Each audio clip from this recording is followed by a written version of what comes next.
So hello guys, record of Ragnarok season 1 episode 3 की शुरुआत में हम देखते हैं कि थॉर लोबो के ऊपर अपना सबसे पावरफुल अटैक कर देता है और वो अटैक इतना ज्यादा पावरफुल होता है कि उस वजह से वहाँ पे एक बहुत ही बड़ा ब्लास्ट होता है और वही गॉड्स ये देख के बहुत ही खुश हो रहे होते हैं। उनको लगता है कि वो इस लड़ाई को जीत चुके हैं, पर तभी वहाँ पे कुछ ऐसा होने लगता है जिसे देख के सब बहुत ही ज्यादा हैरान हो जाते हैं। एंड तभी एकदम से थॉर का हैमर उड़ जाता है और वहीं पे लूबू थॉर के ऊपर हमला कर देता है, जिससे कि थॉर की छाती में से बहुत ही ज्यादा ब्लड निकलने लगता है। और वही सारे गॉड्स ये देख के बहुत ही हैरान हो जाते हैं और सोचते हैं कोई ह्यूमन एक गॉड के अटैक को कैसे रोक सकता है। फिर वही थॉर अपने ब्लड को देखते हुए सोच रहा होता है एक ह्यूमन ऐसा कैसे कर सकता है, लेकिन ये तो बहुत ही मजेदार है।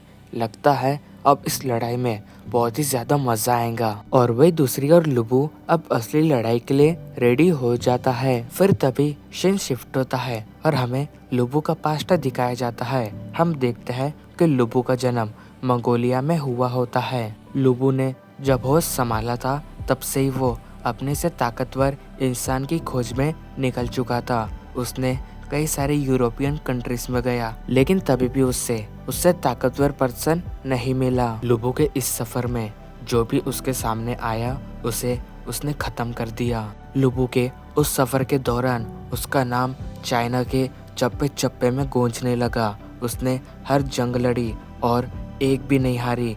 उसके उस सफर में कई सारे स्टूडेंट बने जो उसके जैसा बनना चाहते थे। फिर 30 साल के बाद लुबू को ऐसा एहसास हो गया कि इस धरती पे उसका मुकाबला करने लायक कोई भी नहीं है। मगर तभी लुबू को चाइना के किंग ने पकड़ लिया और उसे फांसी की सजा देने के लिए अपने किंगडम में ला लिया। ऐसा किसी ने नहीं सोचा था कि लुबू को कोई पकड़ भी सकता है। मगर तभी लुबू कहता है मुझे छोड़ दो, मुझे जाने दो, मैं तुम्हारे सामने हार मानता हूँ। लेकिन लुबू की ये बातें सच नहीं होती है। वो बस अब उब चुका होता है क्योंकि उसे खुद से ताकतवर आज तक कोई नहीं मिला होता है। इस वजह से वो कहता है मुझे मार दो, मैं और जीना नहीं चाहता। उसमें सबसे ज्यादा ताकतवर है और वो इसलिए मर गया था क्योंकि उसे हराने वाला कोई भी नहीं था। तो तुम्हें क्या लगता है ये गॉड को हरा सकता है?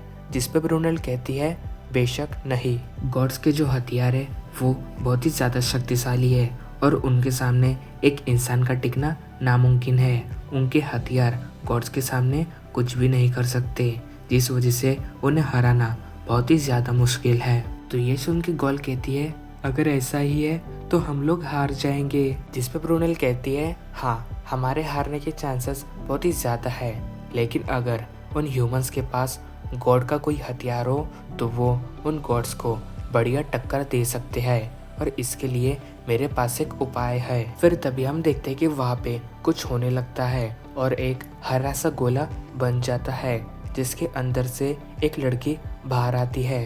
फिर वही हम देखते हैं कि वहाँ पे 13 वेलकरीज आ चुकी होती है। जिस पे गोल कहती है ये तो हमारी 13 बहनें हैं। ब्रूनेल तुम्हारा प्लान क्या है? फिर तभी हम वापस से उसी फाइट में आते हैं एंड वही ब्रूनेल कहती है अभी तो और मजा आएगा।